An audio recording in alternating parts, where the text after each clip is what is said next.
আসসালামু আলাইকুম ওরহমতুল্লাহি ওবারাকাতুহ। একদিনই ভাই প্রশ্ন করেছেন যে গীবত পরনিন্দা কাকে বলা হয়। আমরা সংক্ষেপে উত্তর দিব ইনশাআল্লাহ।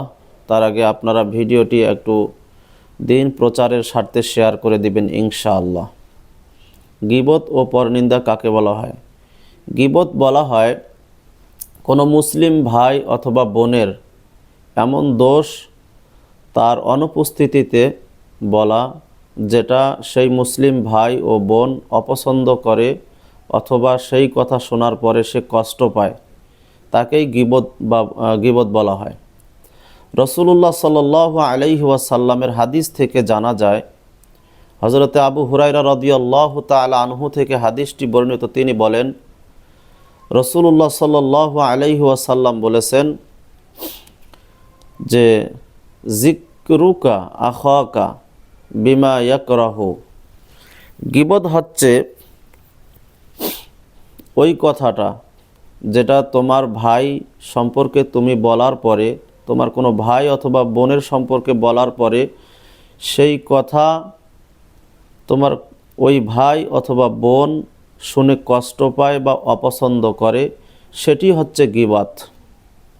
সাহাবীরা বলেন, কিলা, রাসূলুল্লাহ সাল্লাল্লাহু আলাইহি ওয়াসাল্লামকে বলা হলো যে আফা রাআইতা ইন কানা ফি আখি মা আকুলু, আমার ভাই অথবা বোনের সম্পর্কে আমি যে কথাটি বলবো বা যে কথা আমি বলি, সেই কথা যদি তার মধ্যে বিদ্যমান থাকে, অর্থাৎ যদি সত্য হয়ে থাকে, সেটি যদি আমি তার অনুপস্থিতিতে বলে থাকি, তাহলে তার সম্পর্কে আপনার অভিমত কি? তাহলে সেটা কি হবে?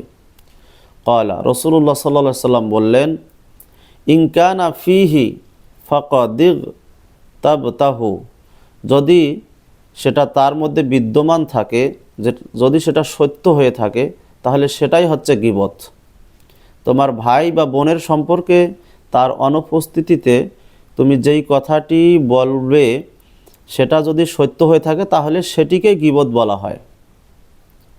আর ওয়াইন কানা ওয়া ইল্লাম ইয়াকুম ফিহি ফাকাদ বাহাত্তাহু, যদি সেটা তার মধ্যে না থাকে, অর্থাৎ তোমার ভাই অথবা বোনের অনুপস্থিতিতে তুমি যে কথাটি তার সম্পর্কে বলবে, সেই দোষ ত্রুটি বা সেটা যদি তোমার সেই ভাইয়ের মধ্যে না থেকে থাকে, তাহলে সেটি তার প্রতি অপবাদ হয়ে যাবে, সেটিকে বলা হয় অপবাদ। অত্র হাদিসটি সহিহ মুসলিমে রয়েছে, 2589 নম্বর হাদিস।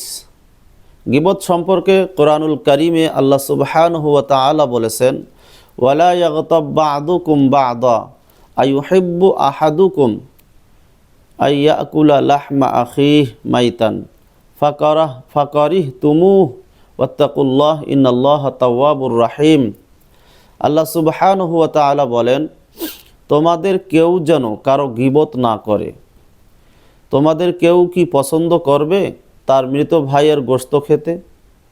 এটা আল্লাহ প্রশ্ন করতেছেন। তোমরা তো তা ঘৃণা করো। আল্লাহকে ভয় করো, নিশ্চয়ই আল্লাহ তাওবা কবুলকারী, দয়ালু। কোরআনুল কারীমের সূরা আল হুজুরাত এর 12 নম্বর আয়াত প্রমাণ করে যে কেউ যদি তার কোনো ভাই অথবা বোনের গীবত করে, তাহলে সে যেন তার মৃত ভাইয়ের মাংস ভক্ষণ করলো।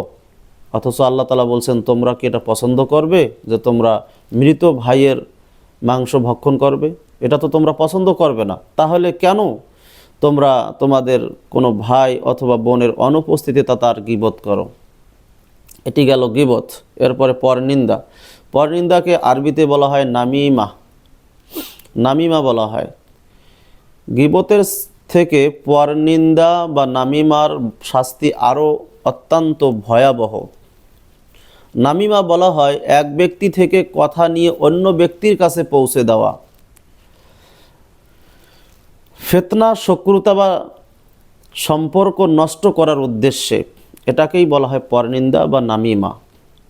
নামিমা সম্পর্কে হাদিসে এসেছে, সহিহুল বুখারী 6056 নম্বর হাদিসে এসেছে, সহিহ মুসলিমের 105 নম্বর হাদিসে এসেছে, রাসূলুল্লাহ সাল্লাল্লাহু আলাইহি ওয়াসাল্লাম বলছেন, লা ইয়াদখুলুল জান্নাতা নাম্মামুন, যে ব্যক্তি পরনিন্দা করবে, নামিমা করবে, সে জান্নাতে প্রবেশ করতে পারবে না।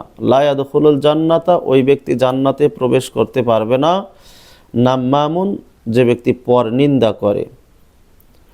পরনিন্দা মানে হচ্ছে আপনি আপনার ভাই অথবা বোনের সম্পর্কে, কোনো ভাই অথবা কোনো বোনের সম্পর্কে আপনি যে তার অনুপস্থিতিতে যে দোষের কথা বলবেন বা তার সম্পর্কে যে কথা বলবেন, সেটা যদি তার মধ্যে বিদ্যমান থাকে, তাহলে এটা তার প্রতি বহতান হয়ে গেল, তার প্রতি অপবাদ হয়ে গেল, তার প্রতি এটা নামিমা হয়ে গেল, মানে তাকে খাটো করা হয়ে গেল, তাকে ছোট করা হয়ে গেল, তার সম্মান নষ্ট করা হয়ে গেল। এটাকেই বলা হয় নামিমা বা পরনিন্দা। এই পরনিন্দার শাস্তিও অত্যন্ত ভয়াবহ। গীবত ও পরনিন্দার শাস্তি মৃত্যুর পর থেকেই শুরু হয়ে যায়। কবরেও এদেরকে প্রচুর শাস্তি দেওয়া হবে। হাদিসের মধ্যে এসেছে, সহিহ বুখারী 218 নম্বর হাদিসে এসেছে, এরপরে সহিহ মুসলিমের 292 নম্বর হাদিসে এসেছে, রাসূল মুহাম্মদ সাল্লাল্লাহু আলাইহি ওয়াসাল্লাম বলেছেন, রাসূল মুহাম্মদ সাল্লাল্লাহু আলাইহি ওয়াসাল্লাম বলছেন, ইন্নাহুমা লা ইউআজ্জাবানি ওয়া মা ইউআজ্জাবানি ফি কাবীরিন, আম্মা আহাদুহুমা ফাকানা ইয়ামশি বিন নামিমা। অর্থাৎ এই দুইজনকে শাস্তি দেওয়া হচ্ছে। রাসূলুল্লাহ সাল্লাল্লাহু আলাইহি ওয়াসাল্লাম বলতেছেন যে দুইজন ব্যক্তিকে দুইজনের কবরে শাস্তি দেওয়া হচ্ছে মানুষের দৃষ্টিতে বড় অপরাধের কারণে নয়, বরং এটি একটি ছোট্ট অপরাধের কারণে দুইজন ব্যক্তির কবরে শাস্তি দেওয়া হচ্ছে। এখানে মাঝখানে আরও অনেক কথা আছে, আমি সেদিকে যাচ্ছি না, ভিডিও লম্বা হয়ে যাবে। এই জন্য রাসূলুল্লাহ সাল্লাল্লাহু আলাইহি ওয়াসাল্লাম যাওয়ার পথে, চলার পথে দেখলেন দুইটি কবরের শাস্তি হচ্ছে, তিনি শুনতে পাচ্ছিলেন। তো শাস্তি সম্পর্কে তিনি পরবর্তীতে সাহাবীদেরকে বললেন যে এই দুইটি কবরে যে শাস্তি হচ্ছে মানুষের দৃষ্টিকোণ থেকে খুব একটা বড় কোনো কারণে শাস্তি হচ্ছে, বিষয়টি এমন নয়। সেই দুইটির একটি হচ্ছে যে এই দুই ব্যক্তি বা এই দুই কবরে যে শাস্তি হচ্ছে, তারা দুনিয়াতে মানুষের গীবত চর্চা করে বেড়াতো, পরনিন্দা করত, এই কারণে তাদের কবরে শাস্তি হচ্ছে। গীবত বা পরনিন্দা করলে আখেরাতে আরও অনেক শাস্তি রয়েছে, তার মধ্যে উল্লেখযোগ্য একটি শাস্তি হচ্ছে, রাসূলুল্লাহ সাল্লাল্লাহু আলাইহি ওয়াসাল্লাম মিরাজে যাওয়ার সময় দেখলেন যে কিছু লোক তাদের নিজেদের নখ দ্বারা সেই নখগুলো হাদিসের মধ্যে এসেছে তামার তৈরি, সেই তামার তৈরি নখ দিয়ে তারা নিজেদের চোয়াল এবং পেট আঁচড়াতে থাকবে। যেমন ব্যাধা দিয়ে আমরা জমিতে ব্যাধা দেই, এইরকমভাবে তারা আঁচড়াতে থাকবে শিপি দ্বারা, নখ দ্বারা। তো আল্লাহ নবী সাল্লাল্লাহু আলাইহি ওয়াসাল্লাম জিজ্ঞেস করলেন জিবরাইল আলাইহিস সালামকে যে মান হা উলাই, এরা কারা? ক্বালা জিবরাইল আলাইহিস সালাতু ওয়াস সালাম, জিবরাইল আলাইহিস সালাম বললেন, এরা হচ্ছে তোমার উম্মতের চগলখোর ব্যক্তি, যারা গীবত করত, পরনিন্দা করে বেড়াতো।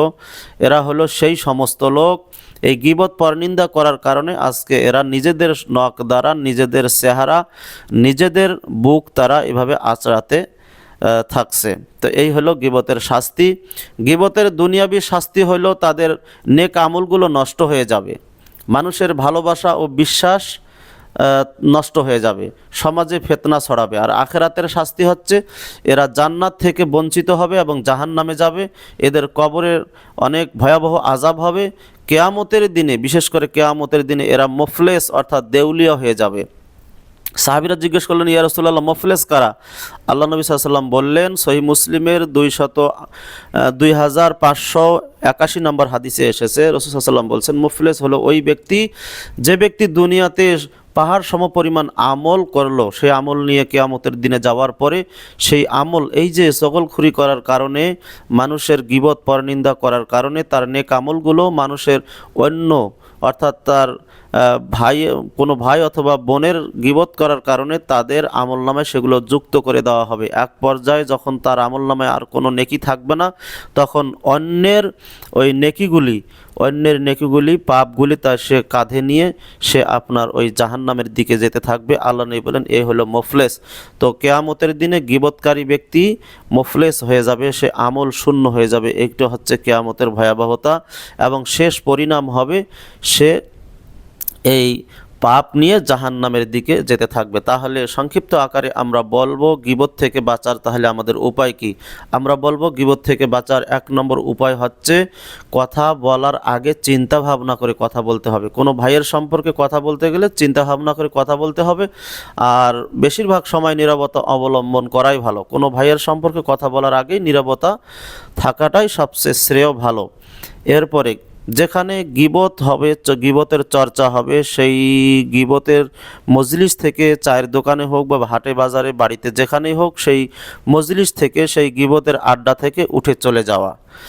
হ্যাঁ, এরপরে যদি কোনোভাবেই গীবত হয়েও যায় তাহলে আল্লাহর কাছে সঙ্গে সঙ্গে তওবা করা, এবং সেই যার সম্পর্কে আমি গীবত করলাম সেই ভাইয়ের কাছে ক্ষমা চাওয়া। এই হচ্ছে সংক্ষিপ্ত আকারে বলা হলো গীবত থেকে বাঁচার একটি উপায়। আল্লাহ সুবহানাহু ওয়া তাআলা আমাদেরকে দুনিয়াতে গীবত পরনিন্দা থেকে আমাদের হেফাজত করুন। আল্লাহ সুবহানাহু ওয়া তাআলা আমাদের ঈমানের হালতে থাকার তৌফিক দান করুন। আমিন। ওয়া আখিরু দাওয়ানা আনিল হামদুলিল্লাহি রাব্বিল আলামিন। আসসালামু আলাইকুম ওয়া রাহমাতুল্লাহি ওয়া বারাকাতুহু।